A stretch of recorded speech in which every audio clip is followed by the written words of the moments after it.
Quelle méthode pour apprendre à lire à l'école? C'est un vieux débat, toujours d'actualité en cette période de l'année, mais la nouveauté, c'est que les scientifiques s'en mêlent, et plus précisément les neuropsychologues. Pendant des jours et des jours, ils ont mesuré l'activité cérébrale de jeunes enfants en train d'apprendre à lire avec l'une et l'autre de ces méthodes, et il y a quelques jours, ils ont livré leurs conclusions. Dossier réalisé par Isabelle Saboureau et Benjamin Lucas.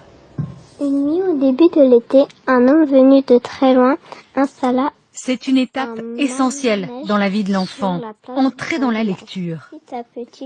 Depuis la fin du CP, il y a un an, Zoé et Tida lisent couramment et avec plaisir. Ils n'avaient pas d'enfant. Leur secret, une technique solide qui leur permet d'affronter les mots les plus difficiles. D'abord, je regarde la première syllabe et je la lis. Et si je la connais, je sais ce que ça fait. Par exemple, là, exception, E et X, ça fait X. Et C et E, ça fait ce, ça fait ex. Et quand je lis P, T, I, O, N, ça fait psion. Du coup, je réalise que le mot, c'est exception. Décoder les syllabes, les unes après les autres, et puis les transformer en sons, cette vieille méthode syllabique est aujourd'hui largement délaissée au profit des méthodes globales ou semi-globales, qui demandent à l'enfant d'observer le mot tout entier pour en trouver le sens. Deux façons d'enseigner qui s'opposent depuis 40 ans, et dans ce vieux débat, la science a tranché. L'apprentissage syllabique serait plus efficace. Nous sommes à Saclay, au commissariat de l'énergie atomique. Ça tombe un peu ou ça ira? Ici, depuis 2 ans, Arthur et une dizaine d'autres enfants viennent tous les 2 mois passer des tests. Habillé en cosmonaute, le petit garçon vient pour son 7e IRM. Arthur connaît bien la machine. Ça fait du bruit, que ça s'arrête, qu'il ne faut pas bouger, d'accord? Si avec quoi que ce soit, tu as la petite sonnette et tu appuies sur la porte. D'accord? Ça marche? On y va? Oui. Allez, go. Un examen pour comprendre, en temps réel, ce qui se passe dans son cerveau quand il est en train de lire. Parfaitement immobile, pendant 1 heure, Arthur va lire des mots projetés à l'intérieur du tube, sur un petit écran, au-dessus de ses yeux. On est parti? De l'autre côté de la vitre, le résultat est enregistré sur ces écrans. Coucou Arthur, est-ce que ça va? Oui. Ok, t'as trouvé tous les Charlie?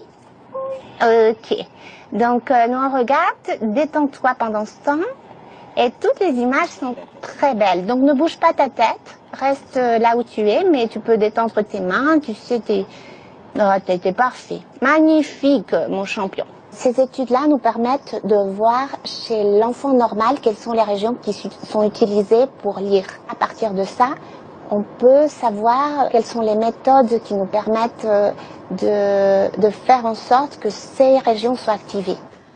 Au fil des mois, Arthur est devenu bon lecteur et dans l'hémisphère gauche de son cerveau, on a pu voir se mettre en place un circuit de la lecture, toujours le même. Le mot est d'abord découpé en lettres, qui sont convertis en sons, et c'est ensuite qu'apparaît le sens de ce qui est lu, le principe même de la méthode syllabique. Tout autre circuit d'apprentissage éloigne l'enfant de la lecture. C'est la conviction du neuroscientifique Stanislas Dehaene qui pilote ses recherches. Les personnes qui apprennent avec une méthode alphabétique, phonique, entraînent le circuit de l'hémisphère gauche, qui est le circuit universel, efficace de la lecture. Les personnes qui ont une attention globale, à la forme du mot, n'utilisent pas ce circuit. Leur attention est orientée vers l'hémisphère droit, vers un circuit beaucoup moins efficace pour l'analyse de la lecture. Un constat confirmé par ce sociologue, mais cette fois sur le terrain.